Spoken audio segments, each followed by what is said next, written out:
Apa korelasinya ibadah puasa ini dengan bulan Al-Muharram? Atau dalam bahasa yang lebih lugasnya, apa hikmahnya ibadah puasa ini ditunjuk menjadi ibadah yang istimewa di bulan Al-Muharram? Kenapa tidak disebut umrah misalnya? Kenapa tidak disebut tilawah Al-Quran? Kenapa tidak disebut misalnya sedekah? Tapi yang diutamakan di sini adalah as-siyam atau puasa. Hadirin, bila kita rangkai seluruh uraian ini, ternyata Al-Muharram bukan menjadi penanda awal pergantian satu waktu dalam penanggalan Islam. Tapi Al-Muharram juga komitmen kita untuk memulai hari baru, tahun baru, waktu yang baru, dengan keadaan yang baru yang lebih baik. Bagaimana cara menjadi baik itu? Berhijrah. Apa esensi hijrah itu? Maka dalam hadis riwayat Al-Bukhari diisyaratkan oleh Nabi SAW, esensi hijrah itu meninggalkan segala yang dilarang oleh Allah dan Rasulnya. Yang haram-haram. Maka kalendernya Hijriyah, bulannya Al-Muharram, perbuatannya koreksi diri kita, evaluasi diri kita untuk mencoba meninggalkan segala yang dilarang oleh Allah dan Rasulnya. Tidak ada cara yang terbaik untuk bisa mengoptimalkan itu dan pesan-pesan yang istimewa tadi, kecuali salah satu amalan efektifnya dengan menunaikan ibadah puasa. Itulah sebabnya Nabi SAW ketika ditanya oleh segelintir sahabat, puasa apa yang istimewa, yang utama setelah Ramadan, maka Nabi tidak ragu mengatakan puasa yang ditunaikan di bulan Allah Al-Muharram. Dilekatkan dengan nama Allah untuk menunjukkan keistimewaan bulan Al-Muharram ini. Hadirin, Al-Imam Al-Bukhari mendokumentasikan satu riwayat yang kemudian dikuatkan juga oleh Al-Imam Muslim rahimahumallahu ta'ala. Ada dua sosok terdekat dari Nabi SAW yang dikutip dan didokumentasikan riwayatnya oleh dua imam ahli hadis mulia ini. Yang pertama, dalam satu dokumentasi Al-Imam Muslim nomor hadis 1163 terdapat satu riwayat yang disandarkan pada sahabat mulia Abdurrahman bin Sahar radhiyallahu taala anhu yang namanya kita kenal dengan sahabat Abu Hurairah. Satu kali beliau mengisahkan bahwa Nabi SAW pernah ditanya, su'ila an-nabiyyu sallallahu alaihi wasallam. Nabi SAW pernah ditanya, ayyu salati afdali? Ya Rasulullah, salat apa yang paling utama ba'dal maktubati, setelah yang fardu itu? Wa ayyu siyami afdal ba'da syahri Ramadan atau kama qala? Dan puasa apa yang paling utama setelah puasa Ramadan? Maka Nabi SAW kemudian menjawab, wa kama qala afdalus salati ba'da salatil maktubati, salat yang paling utama setelah salat fardu itu as-salatu fi jawfil laili, yaitu salat yang ditunaikan di pertengahan malam, tahajud. Wa afdalus siyami ba'da syahri Ramadan, dan puasa yang paling utama setelah puasa yang ditunaikan di bulan Ramadan itu siyam Syahrillahil Muharram, yaitu puasa yang ditunaikan di bulan Allah, yaitu bulan Al-Muharram. Rawahu Muslim, diriwayatkan oleh Imam Muslim dalam kitab sahihnya nomor hadis 1163, dan riwayatnya tersambung kepada sahabat Abu Hurairah radhiyallahu taala anhu. Hadirin, hadis ini memberikan kesan yang istimewa pada bulan Al-Muharram karena disifati bulan ini dengan amalan-amalan yang tidak serupa dengan amal ibadah yang ditunaikan di selainnya. Tidak sama ketika kita tunaikan di bulan Safar misalnya, bulan Rabi'ul Awal. Demikian seterusnya, setiap waktu memiliki keistimewaannya. Ramadan punya keunggulannya tersendiri, Dzulhijjah punya keunggulannya tersendiri, maka bulan Al-Muharram memiliki keutamaan yang langsung disebutkan oleh Nabi SAW. Salah satunya adalah bulan yang saat menunaikan ibadah puasa di dalamnya, maka puasa itu menjadi istimewa di hadapan Allah Subhanahu wa ta'ala. Hadirin sekalian, apa korelasinya ibadah puasa ini dengan bulan Al-Muharram? Atau dalam bahasa yang lebih lugasnya, apa hikmahnya ibadah puasa ini ditunjuk menjadi ibadah yang istimewa di bulan Al-Muharram? Kenapa tidak disebut umrah misalnya? Kenapa tidak disebut tilawah Al-Quran? Kenapa tidak disebut misalnya sedekah? Tapi yang diutamakan di sini adalah as-siyam atau puasa. Hadirin, seperti kita ketahui, puasa adalah di antara amal ibadah yang saat ditunaikan di waktu yang sama, dalam kondisi yang sama, bisa meningkatkan ketaatan kepada Allah Subhanahu wa ta'ala, taat, sekaligus juga mencegah pelakunya berbuat maksiat. Seorang yang puasa umumnya bukan hanya menunaikan ibadah fardu yang terjaga, sunnah ingin dia kerjakan. Salat sunnah dia tingkatkan. Bacaan Al-Quran dia tingkatkan. Sedekah dia tingkatkan. Dan inti pada puasa, ini yang paling penting adalah, ibadah ini memiliki kesan yang istimewa karena mampu dengan menunaikannya secara benar, dapat mengendalikan nafsu, syahwat manusia, sehingga berpotensi ia meninggalkan perbuatan-perbuatan maksiat dan mencegah perbuatan terlarang di kemudian hari.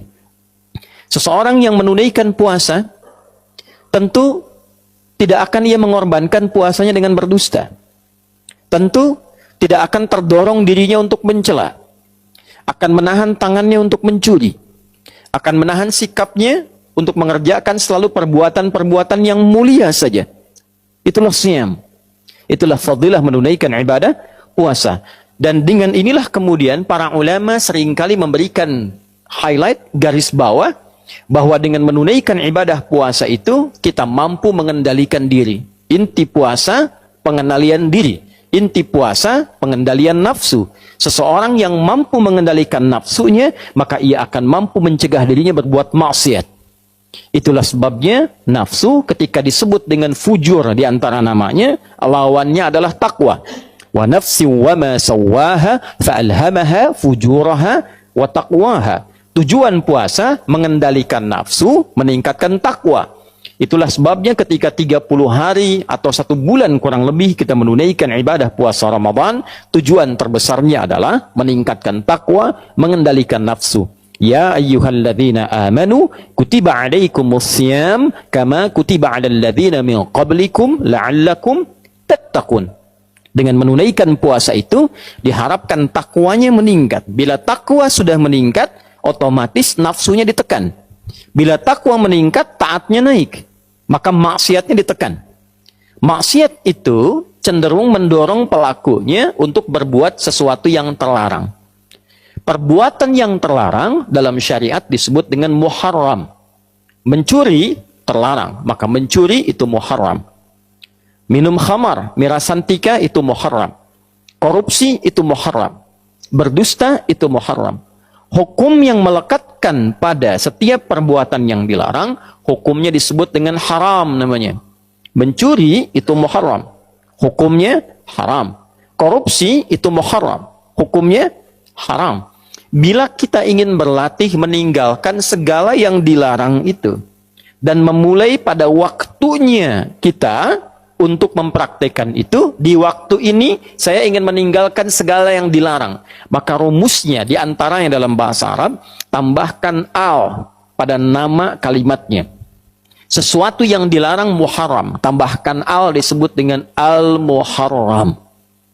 Maka bulan pertama dalam penanggalan Hijriyah dinamakan dengan Al-Muharram, bukan sekedar ingin mengabadikan nama itu yang memang sudah ada semenjak di zaman jahiliyah, dan jadi konsensus, kesepakatan bahwa bila tiba waktu itu, bulan Al-Muharram itu, maka setiap masyarakat berlatih, setiap masyarakat mencoba meninggalkan segala yang dilarang, disepakati oleh masyarakat pada masa itu. Anda bayangkan zaman jahiliyah saja, kalau sudah masuk Al-Muharram, sudah viral dari masa-masa sebelumnya. Jangan bertengkar, jangan saling membunuh, jangan saling menyakiti. Itu ada konsensus. Maka Islam datang mengukuhkan itu, sekaligus memberikan satu sinyal isyarat bahwa tidak ada perbedaan syariat zaman-zaman Nabi sebelumnya yang ditutup disempurnakan oleh Nabi Muhammad SAW. Itulah sebabnya ketika satu di antara bulan Hurum disinggung dalam Al-Quran, di surah ke-9 At-Taubah, di ayat ke-36, ketika Allah mengatakan, Inna iddatash syuhuri indallahi 12 syahran fi kitabillah, yawma khalaqas samawati wal arda, minha arba'atun hurum. Dzalika ad-dinul qayyim, fala tadhlimu fihinna anfusakum. Sungguh, Allah menegaskan jumlah bilangan bulan yang Allah telah tetapkan sejak mencipta langit dan bumi itu, yang mengiringi perjalanan waktu kita setahun ada 12 bulan. Dari 12 itu ada 4 bulan yang terhormat, bulan Hurum. Bulan kita menjaga diri, menjaga kehormatan, mengevaluasi, meninggalkan maksiat. Itulah ketentuan agama yang benar. Maka bila telah tiba di 1 bulan itu, maka jangan sampai kita melakukan perbuatan-perbuatan yang terlarang. Jangan menzalimi diri. Lisan itu fungsinya bicara yang baik. Ketika lisan digunakan pada yang tidak baik, itu zalim namanya. 4 bulan ini 3 berurutan kata Nabi. Thalatha mutawaliyah. Dzulqa'dah, Dzulhijjah, Al-Muharram. Lalu yang keempat bulan Rajab. Bulan yang ke-7 itu yang kita ketahui. Hadirin, bila kita rangkai seluruh uraian ini, ternyata Al-Muharram bukan menjadi penanda awal pergantian satu waktu dalam penanggalan Islam. Tapi Al-Muharram juga komitmen kita untuk memulai hari baru, tahun baru, waktu yang baru, dengan keadaan yang baru yang lebih baik. Bagaimana cara menjadi baik itu? Berhijrah. Apa esensi hijrah itu? Maka dalam hadis riwayat Al-Bukhari diisyaratkan oleh Nabi SAW, esensi hijrah itu meninggalkan segala yang dilarang oleh Allah dan Rasulnya. Yang haram-haram. Maka kalendernya Hijriyah, bulannya Al-Muharram, perbuatannya koreksi diri kita, evaluasi diri kita untuk mencoba meninggalkan segala yang dilarang oleh Allah dan Rasulnya. Tidak ada cara yang terbaik untuk bisa mengoptimalkan itu dan pesan-pesan yang istimewa tadi, kecuali salah satu amalan efektifnya dengan menunaikan ibadah puasa. Karena saat puasalah kita bisa mengoreksi diri dengan baik. Kita bisa mencoba berlatih meninggalkan segala yang dilarang. Kita bisa memaksimalkan ibadah yang menunjukkan ketaatan kita meningkat di hadapan Allah Subhanahu wa Ta'ala. Itulah sebabnya Nabi SAW ketika ditanya oleh segelintir sahabat, puasa apa yang istimewa, yang utama setelah Ramadan, maka Nabi tidak ragu mengatakan puasa yang ditunaikan di bulan Allah Al-Muharram. Dilekatkan dengan nama Allah untuk menunjukkan keistimewaan bulan Al-Muharram ini. Hadirin rahimani wa rahimakumullah. Apakah utuh puasanya di bulan Al-Muharram ini? Apakah sebagian saja? Para ulama ada yang mengatakan karena Nabi menyebutkan bulan Al-Muharram, maka ada yang menghukumi silahkan. Sebanyak-banyaknya tunaikan di bulan Al-Muharram itu. Ada yang membatasi dengan memberikan keutamaan tanggal 1 sampai 10. Ada yang tidak membatasi, bahkan menambahkan keutamaan kalau yang biasa Senin dan Kamis, Ayyamul Bid ditunaikan di bulan ini, maka meningkat keutamaannya. Ada juga di antara penanggalan ini satu tanggal yang istimewa, disepakati oleh ulama tanpa perbedaan, dan riwayatnya tersambung pada sosok mulia, lingkup A1 dari Nabi SAW, satu di antara istri Nabi SAW, Ummul Mukminin, ibunda kita semua, Sayyidah Aisyah radhiyallahu taala anha. Yang hadis ini direkomendasikan oleh para ulama dan terdokumentasikan dalam Sahih Al-Bukhari nomor hadis 4504. Demikian Imam Muslim mengutip pula hadis ini di nomor hadis 1125. Dari Nabi sallallahu alaihi wasallam informasinya dinukilkan oleh Sayyidah Aisyah Beliau mengatakan radhiyallahu taala anha au kama qalat, tatkala Nabi sallallahu alaihi wasallam berhijrah ke Al-Madinah Al-Munawwarah, maka orang-orang Yahudi pada masa itu sedang menunaikan puasa di hari ke-10 di bulan Al-Muharram, dikenal dengan Ashura. Maka ketika ditanya mengapa mereka puasa, mereka menjawab, inilah hari Musa alaihi salam diselamatkan oleh Allah dari kejaran Firaun. Firaun binasa, Musanya sentosa. Maka untuk menunjukkan bukti syukurnya, ditunaikanlah puasa sebagai syukur pada Allah Subhanahu wa taala. Ini rumus. Boleh diantara nikmat syukur itu kita tingkatkan dan kita syukuri dengan menunaikan ibadah seperti puasa. Nabi muncul hari lahirnya, beliau puasa. Itulah yang menjadi puasa sunnah di hari Senin. Jadi kalau kita merasakan satu nikmat, boleh kita syukuri dengan meningkatkan ibadah, salah satunya puasa.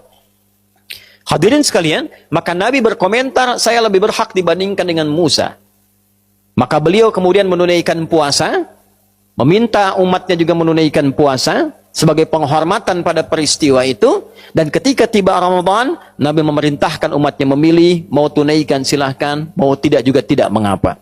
Hadirin, ternyata penelusuran terhadap riwayat, bukan hanya peristiwa Musa yang terbebas saja.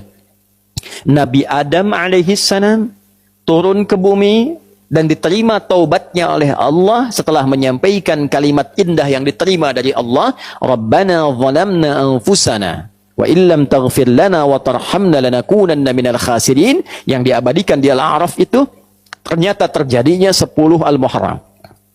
Nabi Nuh alaihissalam ketika kapalnya itu yang telah dihantam oleh badai, kemudian muncul banjir dan beliau selamat dengan pengikutnya, keselamatannya terjadi di bulan Al-Muharram di tanggal ke-10.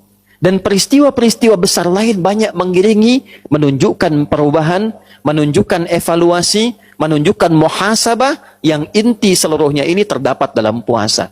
Jadi wajar ketika tanggal 10 Al-Muharram ada puasa sunnah dan memberikan manfaat menggugurkan dosa yang pernah dilakukan, maka bagaimana cara menjalaninya? Bukan sekedar menahan lapar dan haus, tapi kita mengoreksi diri kita seperti Nabi Adam mengoreksi dirinya, kakek moyang kita. Ada istighfar yang kita bisa sampaikan pada Allah Subhanahu wa taala. Yang kedua, ada yang dicontohkan memulai jalan baru untuk meninggalkan maksiat. Umat Nabi Nuh banyak maksiat, muncul banyak cobaan, muncul banyak masalah. Maka tolong dicek. Kalau dalam kehidupan banyak masalah yang tidak tuntas, tidak selesai, coba dicek. Kalau tandanya bukan ujian rasa cinta seperti Allah menguji para nabi, para rasul, boleh jadi ada maksiat yang pernah dikerjakan. Koreksi.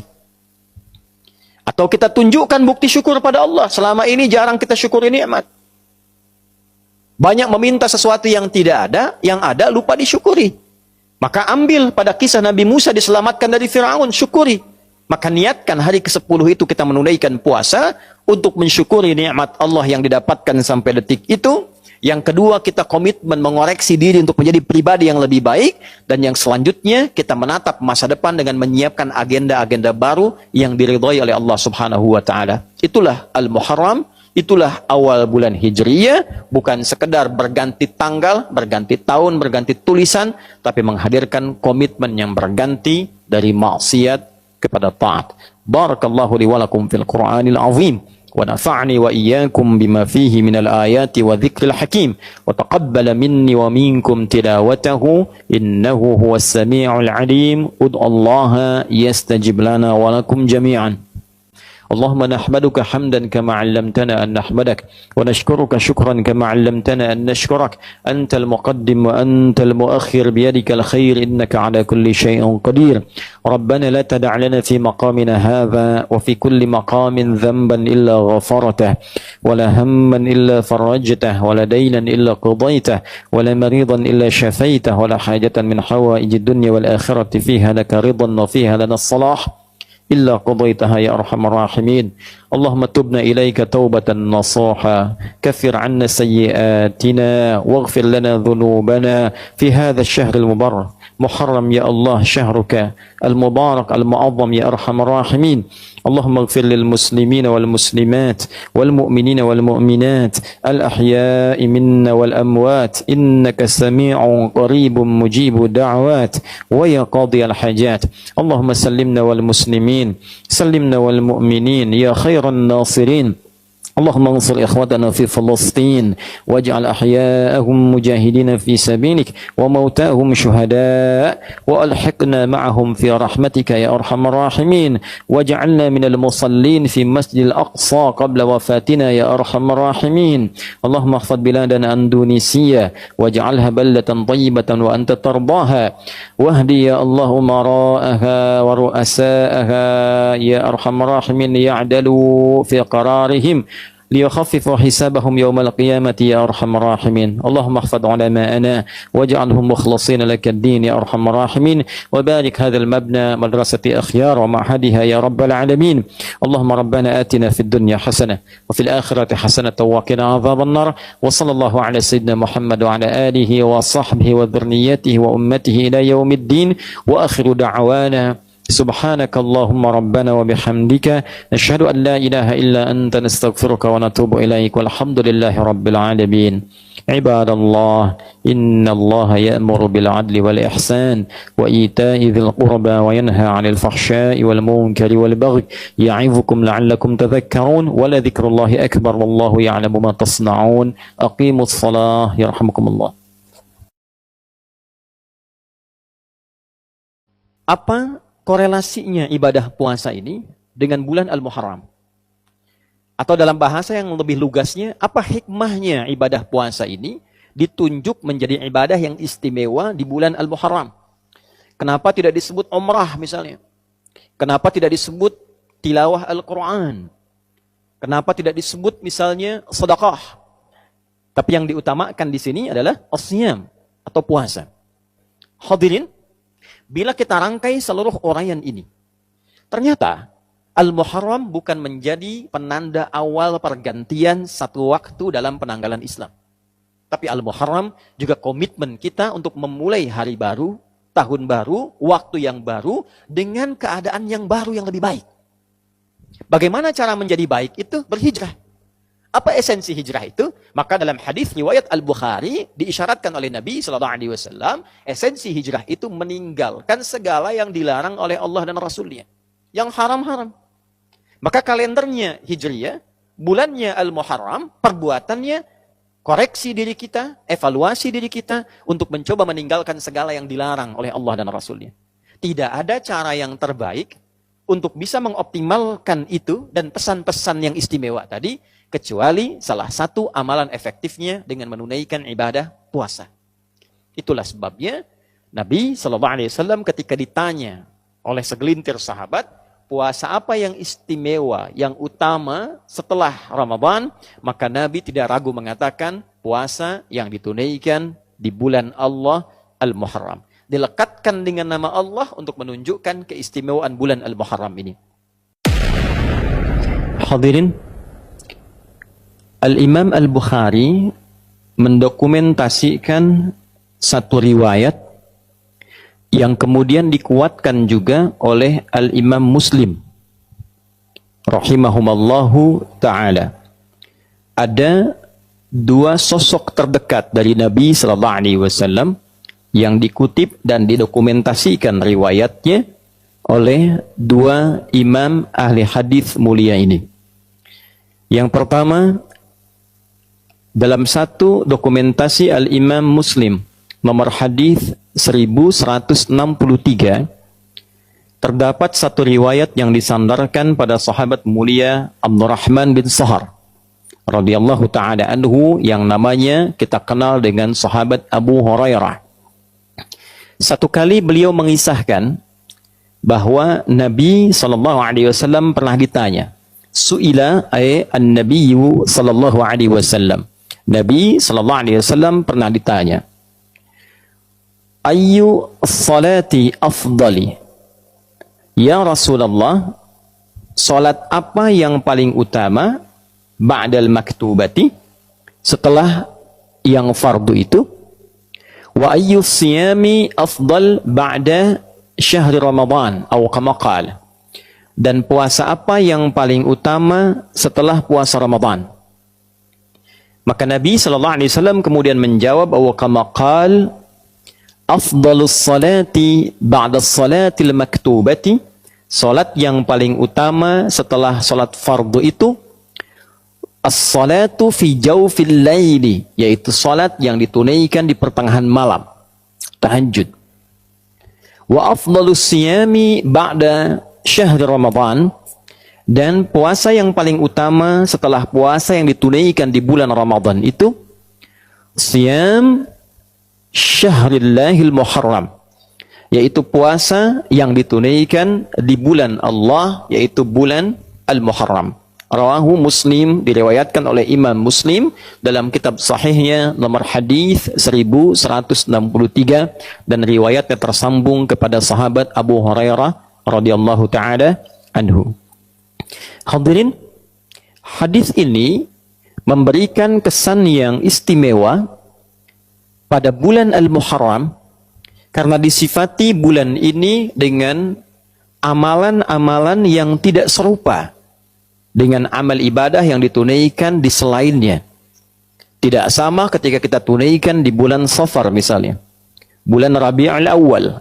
Demikian seterusnya, setiap waktu memiliki keistimewaannya. Ramadan punya keunggulannya tersendiri, Dzulhijjah punya keunggulannya tersendiri, maka bulan Al-Muharram memiliki keutamaan yang langsung disebutkan oleh Nabi SAW. Salah satunya adalah bulan yang saat menunaikan ibadah puasa di dalamnya, maka puasa itu menjadi istimewa di hadapan Allah Subhanahu wa ta'ala. Hadirin sekalian, apa korelasinya ibadah puasa ini dengan bulan Al-Muharram? Atau dalam bahasa yang lebih lugasnya, apa hikmahnya ibadah puasa ini ditunjuk menjadi ibadah yang istimewa di bulan Al-Muharram? Kenapa tidak disebut umrah misalnya? Kenapa tidak disebut tilawah Al-Quran? Kenapa tidak disebut misalnya sedekah? Tapi yang diutamakan di sini adalah as-siyam atau puasa. Hadirin, seperti kita ketahui, puasa adalah di antara amal ibadah yang saat ditunaikan di waktu yang sama, dalam kondisi yang sama, bisa meningkatkan ketaatan kepada Allah Subhanahu wa ta'ala, taat, sekaligus juga mencegah pelakunya berbuat maksiat. Seorang yang puasa umumnya bukan hanya menunaikan ibadah fardu yang terjaga, sunnah ingin dia kerjakan, salat sunnah dia tingkatkan, bacaan Al-Quran dia tingkatkan, sedekah dia tingkatkan.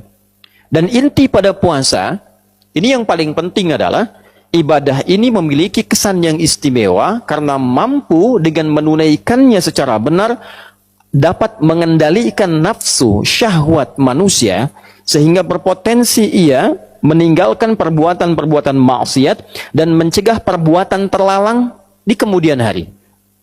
Seseorang yang menunaikan puasa tentu tidak akan ia mengorbankan puasanya dengan berdusta.